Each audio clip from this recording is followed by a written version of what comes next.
하나님 말씀 보겠습니다. 하나님 말씀 창세기 35장 1절입니다.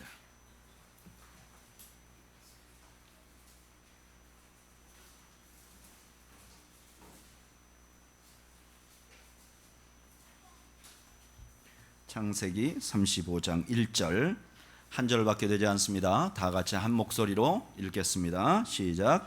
하나님이 야곱에게 이르시되 일어나 베델로 올라가서 거기 거주하며 내가 내 형 에서의 낯을 피하여 도망하던 때에 내게 나타났던 하나님께 거기서 제단을 쌓으라 하신지라.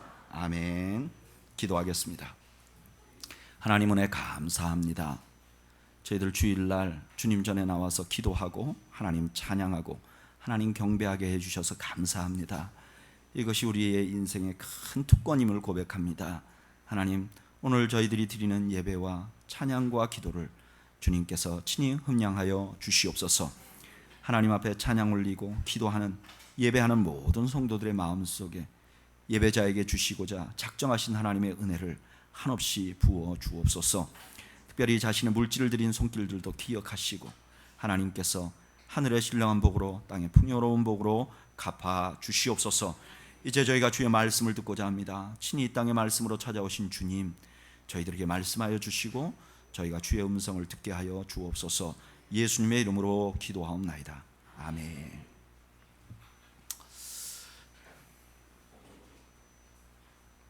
제가 지난주에 하나님 말씀 증거하면서 그 증거했던 주제가 뭐였냐면은 신앙 고백. 우리가 일생에 한 번은 하나님을 정말 예수님을 고백하는 그런 고백이 있어야 한다. 이것이 없으면 신앙생활이 시작이 되지 않는다 하는 말씀을 전했고요. 이 말씀 그대로 서울에 올라가서 컴패션 밴드에게 말씀을 전하고 그 중에 한 명 아직도 세례받지 못하고 그냥 원래 무용을 하던 자매인데 밴드에 나와서 이렇게 신앙생활 같이 제대로 시작은 아니죠. 교회는 이제 갓 다니기 시작한 그런 자매가 있는데 예배 끝나고 그 자매에게 복음을 전했어요. 그래가지고 그 자매가 영접을 했습니다. 별로 안 놀라시는군요. 네, 그래서 그 자매가 그날 밤에 영접을 하고 그날 밤에 저한테 이메일을 보냈어요. 이렇게 보냈어요. 목사님, 어제 하루가 저에게 이렇게 특별한 날이 될 줄은 상상도 못했습니다. 하나님은 때와 장소를 가리지 않으시고 언제 어디서나 축복하시고 은혜를 주시는 것 같습니다. 아무것도 알지 못하는 저를 컴패션이란 곳에서 목사님을 통해 처음으로 하나님의 말씀을 들을 수 있게 해주시고 저라는 존재도 하나님이 아껴주시고 사랑해주시고 계심을 깨닫게 해주심에 너무너무 감사드립니다. 요즘 너무 보잘것없고 부족하고 아무런 능력도 없다고 생각한 저에게 이렇게 또 하나님께서 너무나 큰 힘과 축복을 주시네요. 감사합니다. 목사님, 오늘 하루가 기쁘고 행복한 하루 보내세요. 또 다른 친구들에게 자기가 이제 카톡으로 좀 나눈 거를 보니까 정말 이런 축복이 자기에게 온 거에 관해서 너무너무 감사하고 자기 인생이 바뀐 거에 대해서 너무너무 감사하고 아주 특별한 날이었다고 계속해서 강조를 하는 거예요. 여러분, 이렇게 일생의 신앙 고백을 한번 하는 것은 우리 인생에 참 놀라운 일이 아닐 수 없습니다. 그런데 이렇게 신앙생활을 시작하는 신앙 고백을 하고 나면 어떤 기대가 생기냐면은 내가 이 고백하고 나면 그 다음에 내 삶이 한꺼번에 송두리째 확 바뀔 것 같은데 실제로 신앙생활을 해보면 고백은 너무 감격적인데 그 다음에 삶이 막 획기적으로 변화되지 않는 것을 경험하죠.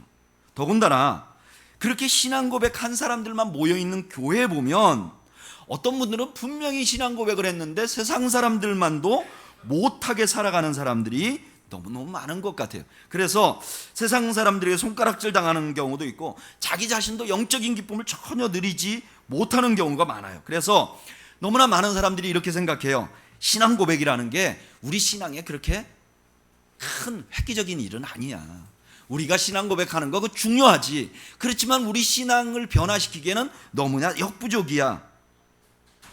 이렇게 생각하는 경우가 많이 생겨난다는 거예요. 그런데 여러분, 이 신앙 고백은 신앙 고백 자체가 무슨 문제가 있는 것은 아니에요.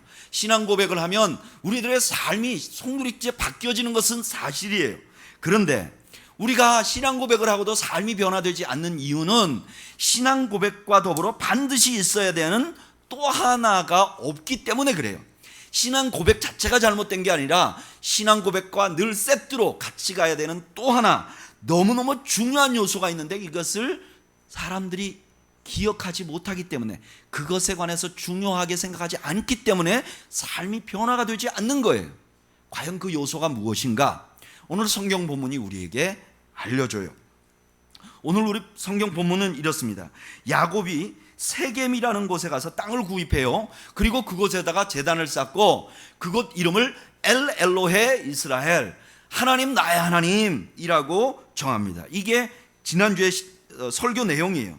그리고 창세기 34장에 보면 야곱의 일생에 가장 가슴 아픈 사건이 일어납니다.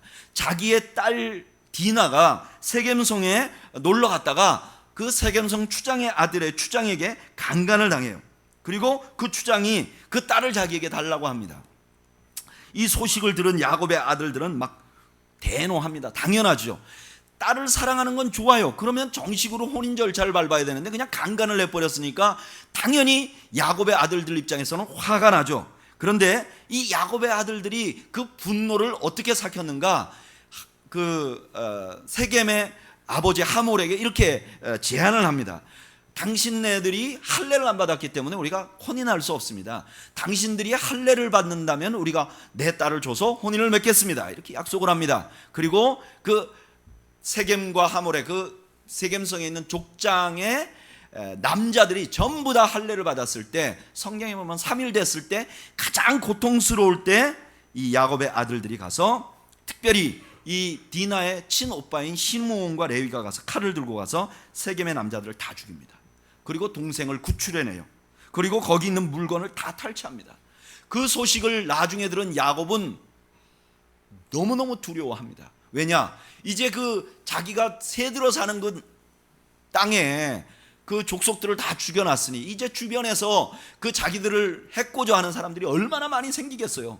그러니까 자기들은 이제 여기서 살 수가 없는 거예요. 얼른 도망가야 하는 그런 급박한 상황에 하나님께서 야곱에게 나타난 것이 오늘 창세기 35장 본문이에요.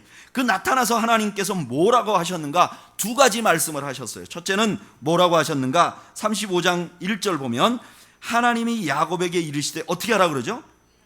일어나라 그래요. 여러분, 그냥 이 일어나라는 말이 굳이 안 해도 되잖아요. 지금 너 빨리 도망가라 이 말씀 하시려고 하는데, 도망가라 그러면 되는데 하나님이 굳이 야곱에게 일어나라고 말해요. 일어나라고. 왜 일어나라는 말을 하셨을까? 이 말은 그냥 단순히 앉았다 일어나라 이런 뜻이 아니에요. 왜냐하면 이 말은 굉장히 시사하는 바가 큰 말씀이에요. 창세기 31장 13절에 하나님은 야곱에게 일어나라고 한 적이 한 번 더 있어요. 언제 했는가? 우리 성경을 찾아볼까요? 창세기 31장 13절.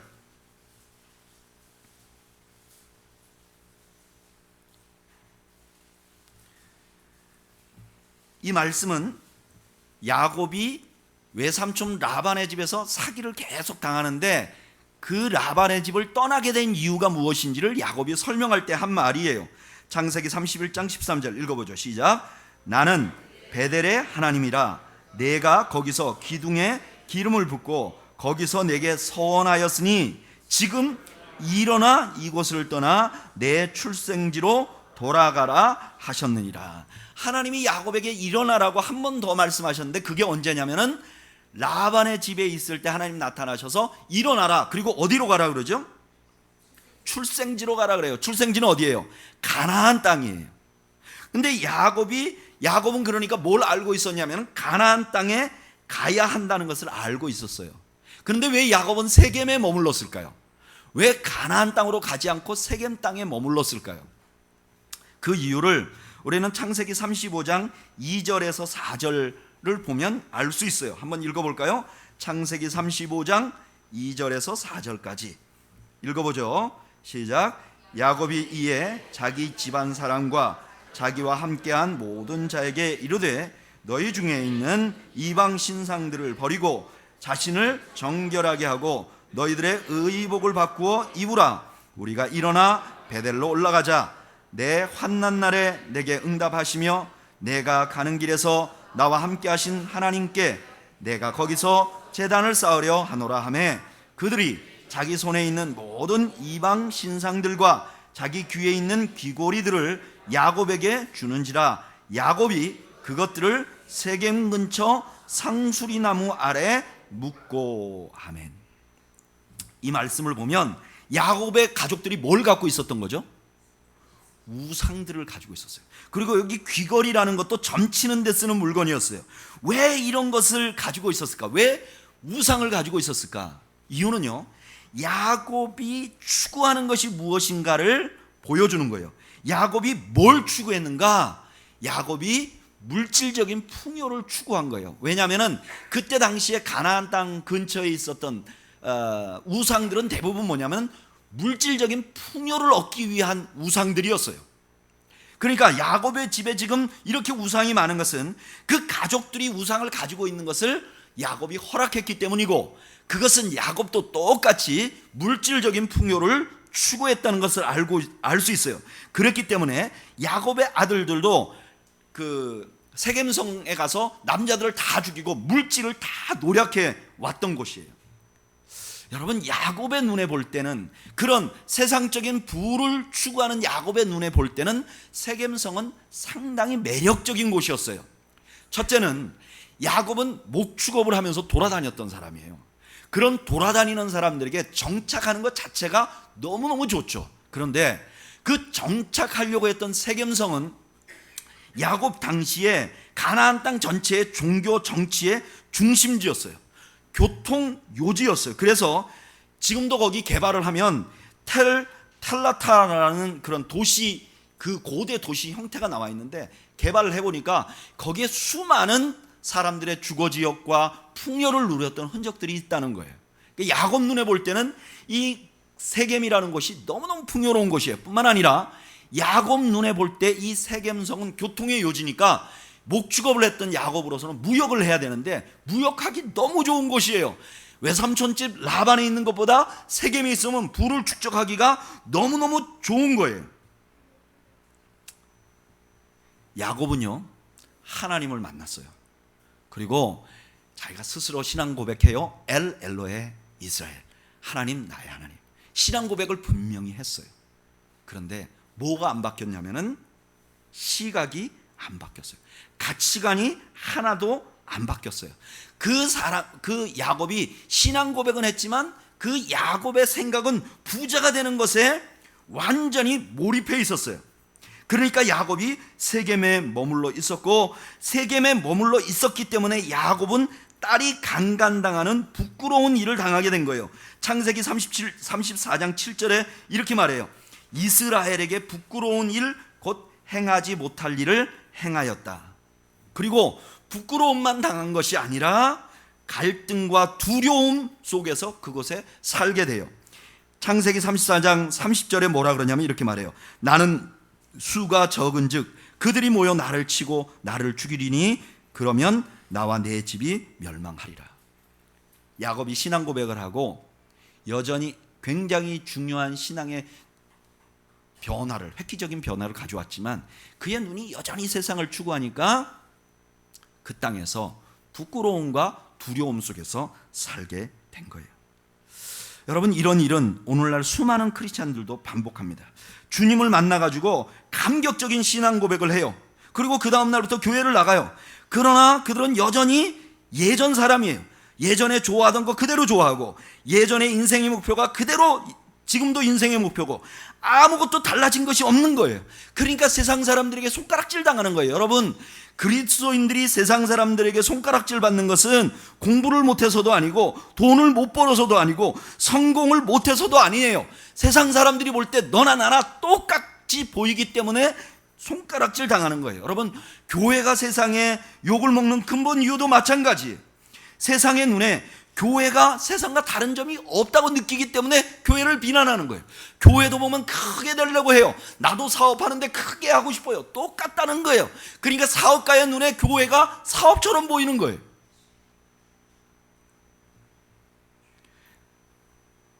제가 아는 그 우리 알락로 교회 안주한 목사님이 가족 중에 혼자 믿어요.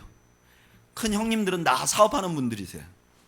늘 동생이 목회를 한다 그러니까 불안하고 불안했는데 저 알락로 교회가 건물을 하나 지었어요. 지은 다음에 잔치를 할 때 형제들을 불러온 거예요. 그래가지고 잔치를 다 끝나고 가족들끼리 올라갔더니 그 형님들이 이러더랍니다. 우리 막내가 사업을 아주 크게 잘해가지고 도대체 1년에 얼마나 남기냐, 순수익이 얼마냐. 왜 이러는가요?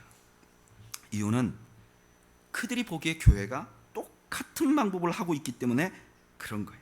그래서 교회가 수치를 당하는 거예요. 그리고 교회가 세상에서 두려움을 느끼면서 사는 거예요. 그런 야곱에게 하나님이 이렇게 말하는 거예요. 일어나라, 그것을 떠나라. 쉽게 말하면 결단하라는 거예요. 여러분, 신앙 생활을 하는데 분명히 이런 요소가 있어요. 우리가 믿는 것은 전적으로 하나님의 은혜예요. 그러나 신앙에는 분명히 결단해야 되는 부분이 있어요. 떠나야 되는 부분이 있어요. 바울은 이것을 이렇게 표현해요. 에베소서 4장 22절 우리 한번 찾아볼까요?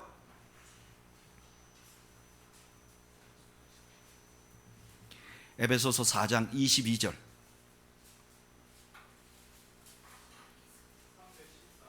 (314페이지) 에베소서 4장 22절 읽어보죠. 시작. 너희는 유혹의 욕심을 따라 썩어져가는 구구습을 따르는 옛사람을 벗어버리고 라고 말합니다. 신앙에는 어떤 요소가 있는가? 나 하나님 믿습니다, 하나님 내가 하나님 사랑합니다 라는 입술의 고백과 더불어 예전에 내가 욕심을 따라가던 것을 벗어버리는 일이 있어야 된다는 거예요.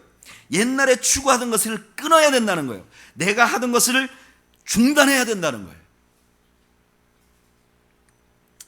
저는 이거는 성경 얘기는 아닙니다. 그냥 제가 경험상 보니까 신앙생활을 하는 사람들 보니까 사람 좋은 사람들이 신앙이 잘 못 자라는 사람들이 종종 있어요. 그 사람 참 좋은데 예수님까지 믿었어. 이 사람 금방 신앙이 아주 좋아질 것 같은데 안 좋아져요.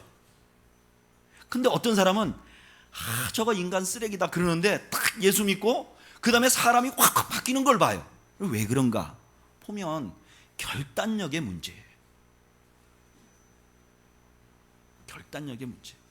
분명히 말은 신앙적인 용어를 말하고 분명히 말은 교회는 꼬박꼬박 나오고 그런데도 시각 자체가 변하지 않으니까 이 사람이 신앙이 자라지를 못하는 거예요. 사람은 좋은데. 이것을 히브리서 기자는 이렇게 표현해요. 히브리서 12장 1절 우리 한번 찾아볼까요?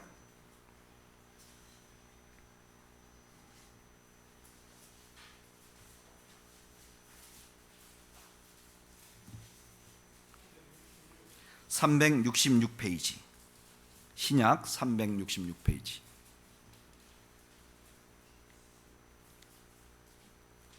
읽어보겠습니다. 히브리서 12장 1절 시작.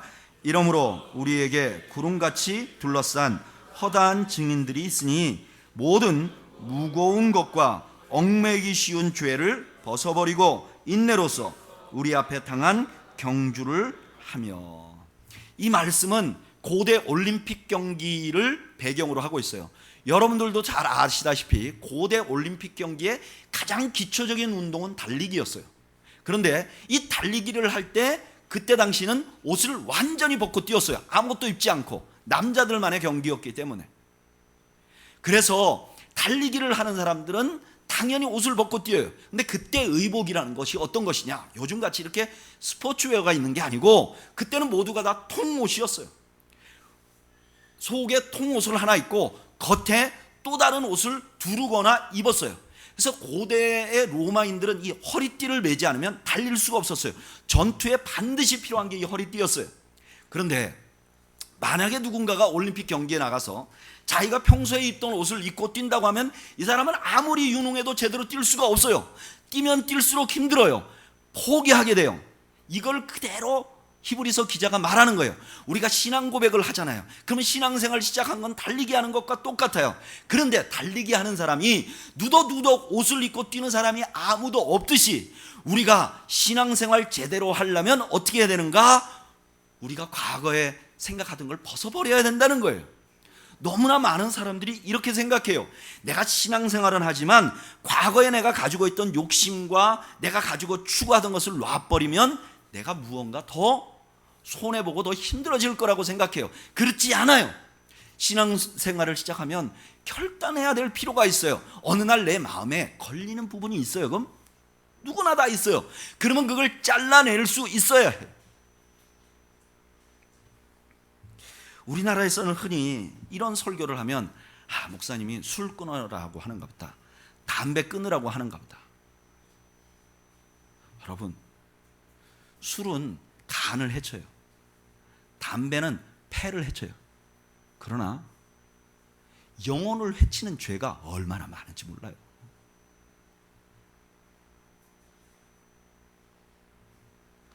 술은 좀 해도 돼요. 담배는 정 못 끊겠으면 피면서 교회 나와도 돼요. 그러나 영혼을 해치는 죄악은 잘라내야 돼요. 내가 여전히 가지고 있는 세상적인 가치관, 질투하고 욕심부리고 다른 사람 미워하고 분내고 원망을 가지고 있고 이런 건 다 우리 영혼이 상하는 거예요.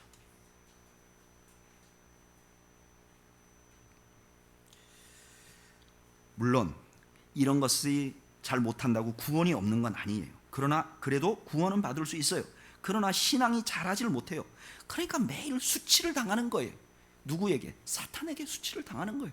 세상에게 조롱거리가 되는 거예요. 한 번 신앙생활하면서 당당하게 어디 가서 나 신앙생활한다 말 못하는 거예요.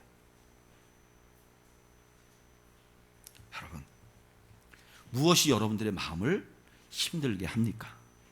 무엇이 어떤 설교를 들을 때 여러분들의 마음에 찔림이 있습니까? 그것을 잘라내세요. 아이고 목사님 추석 명절 잘 지내고 나왔는데 뭐 이런 설교를 하시나? 여러분, 추석은 추석이고 그러니까 말씀이잖아요. 잘라내. 또 하나 하나님께서 야곱에게 당부한 말씀이 있어요. 그게 뭐냐? 35장 1절 읽어보면 이렇게 말해요. 하나님이 야곱에게 이르시되 일어나 베델로 올라가서 거기 거주하며 내가 내 형 에서의 낯을 피하여 도망하던 때에 내게 나타났던 하나님께 거기서 제단을 쌓으라 하신지라. 너무나 많은 사람들은 여기 제단을 쌓는 데 집중하는데 하나님께서 말씀하시는 동사는 뭐냐? 일어나라. 그 다음 동사는 뭐냐면 거기 뭐 하라 그러죠? 거주하라 그래요. 하나님은 베델에 거주하라 그래요. 베델은 어디예요? 베델은 야곱이 은혜 받은 곳이 하나님을 만난 곳이에요. 그런데 베델에서 하나님을 만나고 금방 떠났어요. 그래서 다른 곳에 돌아다니니까 그 베델은 추억 속에만 남아있지 야곱의 삶에 적극적인 영향력이 없는 거예요. 그런데 하나님께서 어떻게 말하는가? 베델로 돌아가서 거기 거하라는 거예요. 거기 머무르라는 거예요. 여러분, 신앙생활의 아주 두 번째 중요한 요소는 뭐냐면은 은혜에 머물려고 해야 돼요. 은혜를 받으면 그 은혜 받고 끝내는 게 아니에요. 은혜에 머물려고 해야 돼요. 제가 그 컨벤션 밴드에서 설교를 하잖아요. 근데 이 친구들이 그 전에는 참 이 예술을 하는 친구들이 돼갖고 방황을 많이 해요. 근데 밴드에 와서 막 어느 날 설교 듣다가 은혜를 받아요. 그래서 이 친구들이 세 명이서 셋 중에 둘이 음주운전 3회 이상으로 아웃돼갖고 운전면허 없는 2명, 한 명은 거의 그쯤에 와 있는 3명이 기도원을 갔어요. 그래가지고 기도원에 가서 3일 동안 금식을 하고 와서 이 친구들이 기대를 하잖아요. 너무 많이 변할 거다. 근데 안 돼요. 그래서 그 주변에 있는 친구들이 그렇게 말해요. 야, 너 기도원 간 거 소용없다. 아니요, 기도원 간 거가 소용이 없는 게 아니에요. 뭐가 문제냐면은 은혜를 받긴 받았는데 머무르려고 안 하는 거예요. 그 은혜에서 속히 떠나버리는 거예요. 자기가 처음에 받은 은혜에 그냥 머물러야 되는데 속히 떠나버리는 거예요. 그러면 어떻게 되는가? 마태복음 12장 43절에서 45절까지 예수님이 이런 이야기를 해 주셨어요. 더러운 귀신이 사람에게서 나갔을 때 물 없는 곳으로 다니며 쉬기를 구하되 쉴 곳을 얻지 못하고 이에 이르되 내가 나온 내 집으로 돌아가리라 하고 와보니 그 집이 비어있고 청소되고 수리되었거늘 이에 가서 저보다 더 악한 7 귀신을 데리고 들어가서 거하니 그 사람이 나중 형편이 전보다 더욱 심하게 되니라. 이 악한 세대가 또한 이렇게 되리라. 귀신 쫓아냈으니까 은혜 받은 거예요. 삶을 정리하는 거예요. 신앙 고백한 거예요. 근데 거기에 그냥 머무르려고 하지 않고 다 떠나버렸어요. 비어있는 거예요. 그러니까 사탄이 들어가 버려서 더 나빠졌다는 얘기예요. 시사하는 바가 아주 크죠. 신앙생활에 또 하나의 두 번째 요소는 뭐냐면 은혜를 받으면 거하려고 해야 돼요. 거주하려고 해야 돼요. 그러면 은혜를 받으면 거주한다는 건 어떤 의미인가? 직장 다 그만두고 교회 나와서 그냥 교회 일만 한다는 것이냐? 아니지요. 하나님이 주신 은혜를 잘 간수할 수 있도록 계속해서 유지해야 되죠. 그 유지하는 방법 중에 제가 알고 있는 한 가장 좋은 방법은 큐티를 하는 거예요. 제가 서울에서 여러분들에게 매일 큐티를 올리는 이유가 바로 이거예요. 우리가 매일같이 말씀만 묵상하다 보면요, 참 희한해요. 이 말씀이 매일 성경이라는 성경 그 큐티를 하는 교재에 따라서 가는데 이상하게 저의 형편에 딱 맞는 그때 당시에 말씀이 나와요. 제가 아주 고통을 겪을 때가 있었는데 그때는 이 순서가 욥기였어요. 제가 이놈의 욥기가 언제 끝나나. 그러나 욥기 속에서 고난 받는 나의 삶을 바라보고 다시 한번 이길 수 있고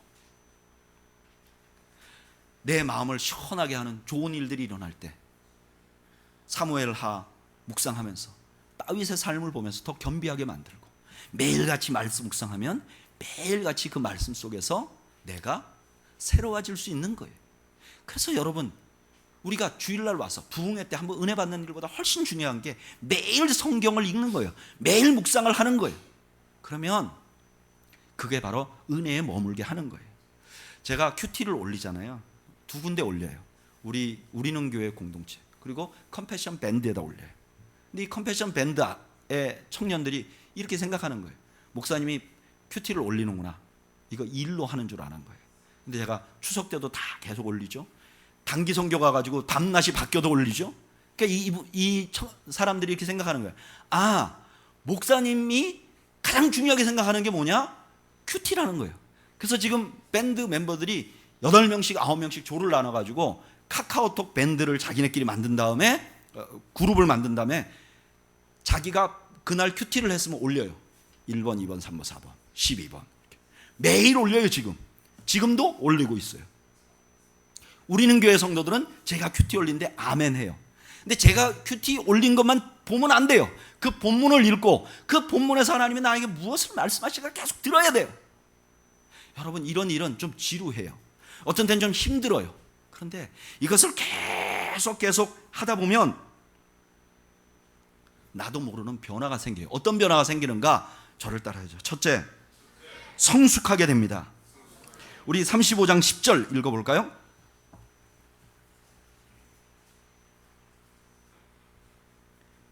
읽어보죠. 시작.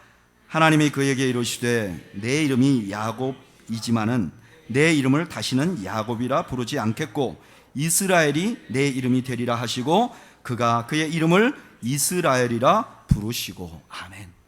이스라엘이라는 이름은 이미 주셨어요. 근데 여기서 하나님이 다시 한번 강조를 해주는 거예요. 이제 너는 명실을 상부한 이스라엘이 될 것이다. 하나님이 인정하는 성숙한 믿음을 갖는 거예요. 여러분, 신앙이라는 것은 하루아침에 큰 충격을 받아서 고백을 하는 것이 분명히 있지만, 그러나 내가 생각할 때 별 변화가 없는 것 같은데도 매일 하나님의 말씀을 조금씩 읽어나가면서 그 말씀이 나의 삶을 간섭하도록 계속 하다 보면 나도 모르는 사이에 내가 성숙하게 된다는 거예요. 성숙이 갑자기 일어나는 것이 아니에요. 성숙은 매일매일 하나님의 은혜에 거하려고 할 때 나도 모르게 성숙해지는 거예요. 나도 모르게 과거에는 안 믿어졌던 성경 말씀이 믿어지는 거예요.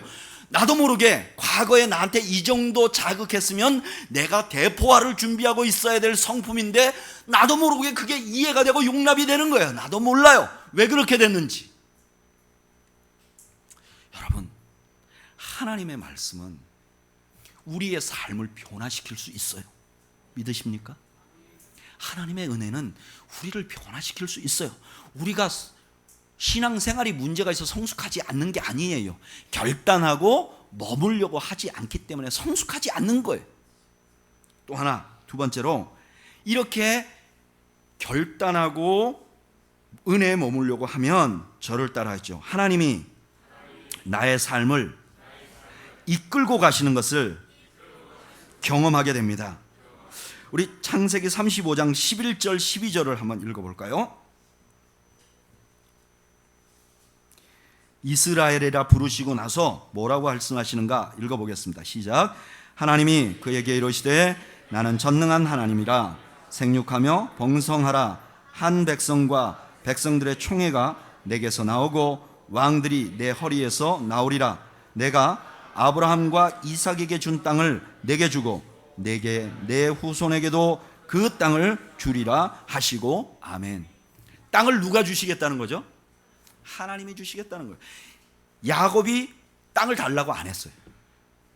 하나님이 주시겠다는 거예요. 여러분, 이게 바로 야곱의 인생의 비결이에요. 야곱이 그전에는 어땠는가? 하나님을 자기가 이끌려고 했어요. 자기가 장자가 돼야 되는데 힘이 없어. 그러니까 하나님을 이용해서 자기가 장자가 되려고 했어요. 그러다 보니까 힘이 들었던 거예요. 그런데 이 자리에서 결단하고 그리고 잘라내고 그리고 은혜에 머물려고 하는 야곱에게 하나님이 뭐라고 말씀하시는가? 이제 너 인생에 가나안 땅 차지하는 것은 네가 할 일은 없다. 누가 한다는 거예요? 내가 하겠다는 거예요. 여러분, 저는 신앙생활을 하는 성도들에게 중에서 참 안타까운 것은 야곱의 이 이전 사안과 같이 신앙생활하는 분들이 너무너무 많아요. 분명히 다니는 건 교회 다니는데 불공 들이듯이 교회 다니는 분들이 있어요. 분명히 교회는 다니긴 다니는데 무당 섬기듯이 교회 다니는 사람이 있어요. 두려움을 가득 갖고 어떻게든지 그걸 설득을 해서 내가 내 것을 가져야 되겠다 이렇게 생각하면서 다니는 분들이 있어요. 여러분, 우리가 하나님 앞에 우리만 결단하고 우리가 하나님의 말씀에 머물려고 하면 하나님이 나를 이끌고 가시는 기쁨을 누릴 수 있게 되는 거죠. 여러분, 빌립보 감옥에서 바울과 실라가 감옥에 갇혔어요. 빌립보에 왜 갔죠? 하나님이 가라 그래서 갔어요. 근데 빌립보 감옥에서 이들이 어떻게 했죠? 성경에 이런 말이 안 나와요. 그들이 간절히 문이 열리도록 기도하였더라. 문 열리는 찬양을 하였더라. 문들아 머리들아, 이런 찬양을 한 게 아니에요. 그냥 그들은 감옥에 갇혀서 찬양만 했어요. 하나님을 높였을 거예요. 그런데 문은 누가 열어주신 거죠? 하나님이 열어주신 거예요. 여러분, 신앙생활의 기쁨은 무엇인가? 하나님이 나를 이끌고 가신다는 것을 경험하는 게 신앙생활의 기쁨이에요. 내가 무언가 만들어서 하나님을 설득시키는 것이 아니라 하나님이 나에게 찾아오셔서 설득시키는 거예요. 저는 우리는 교회 2년의 역사가 하나님이 이끌고 가셨다고 믿어요. 우리가 한 번도 계획한 적이 없어요. 예산을 세워본 적도 없고 뭘 생각해 본 적이 없어요. 근데 하나님이 이끌고 오셨어요. 저는 이 우리는 교회의 역사가 여러분들 개인의 삶에도 그대로 일어나기를 주님의 이름으로 축복합니다. 나는 그냥 한 걸음 가려고 했는데 하나님이 이미 10걸음 갈 걸 예비해 놓는 은혜를 우리 모두가 누리기를 바라요. 하나님이 이끄시는 삶, 이것이 바로 신앙생활의 기쁨이죠. 그리고 마지막으로 저를 따라하시죠. 즐거움으로 주님을 섬기게 됩니다. 창세기 35장 14절에서 15절을 보면 이렇게 말해요. 야곱이 하나님이 자기와 말씀하시던 곳에 기둥 곧 돌기둥을 세우고 그 위에 전제물을 붓고 또 그 위에 기름을 붓고 하나님이 자기와 말씀하시던 곳에 이름을 베델이라 불렀더라. 야곱이 다시 그곳에 가서 기쁨으로 전제물을 부면서 제사를 드려요. 사람들은 이렇게 말해요. 교회에 처음 다닐 때가 좋아. 처음 다니면 얼마나 좋은데 신앙생활 좀 하다 보면 이게 참 힘들어. 그러나 여러분, 그것은 거짓말이에요. 그것은 사실이 아니에요. 신앙생활은 내가 하나님을 섬기는 것이 어떤 의미인지를 알게 되면 섬김의 진정한 기쁨을 누리게 돼요. 그 전에는 친구 기쁨 누리죠. 근데 이런 경우에는 대인관계가 깨지면 교회가 굉장히 힘들어져요. 그러나 우리가 섬김이 하나님을 섬기는 것이 얼마나 우리에게 기쁨인지 성숙해져서 섬기면요, 거기서 나오는 기쁨은 완전히 다른 차원의 기쁨이에요. 우리가 왜 신앙생활이 또는 교회 헌신하는 것이 기쁘지 않은가? 왜 내 몸이 친구들하고 만나고 여행 가려면 몸이 날듯이 가벼운데 주일날 일어나려면 내 몸이 왜 그렇게 무거운가? 이유는 무엇인가? 우리가 하나님의 은혜에 결단하지 않고 은혜에 머물려고 하지 않기 때문에 그래요. 여전히 누더기를 짊어지고 있으니까 주일날 몸이 무거운 거예요.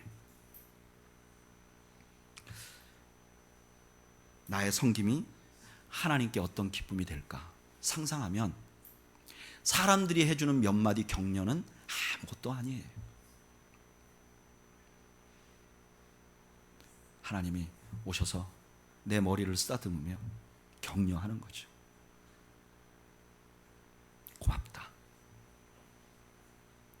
그러면요, 세상에 누가 얘기해 주는 것보다 훨씬 더 큰 은혜를 우리가 누릴 수 있게 돼요. 여러분, 우리는 교회 성도 중에서 단 한 분이라도 난 예수 믿었어, 난 세례 받았어, 그런데 나는 왜 변화가 없지? 나는 왜 기쁨이 없지? 그런 분이 계시면 무언가 하나님이 여러분들에게 결단해야 될 것을 결단하지 않았는가 돌아보시길 바랍니다. 내 영혼을 갉아먹고 있는 무언가, 그게 무엇이든 그것을 벗어버리는 축복이 있기를 바랍니다. 그리고 우리 모두가 큐티 하잖아요.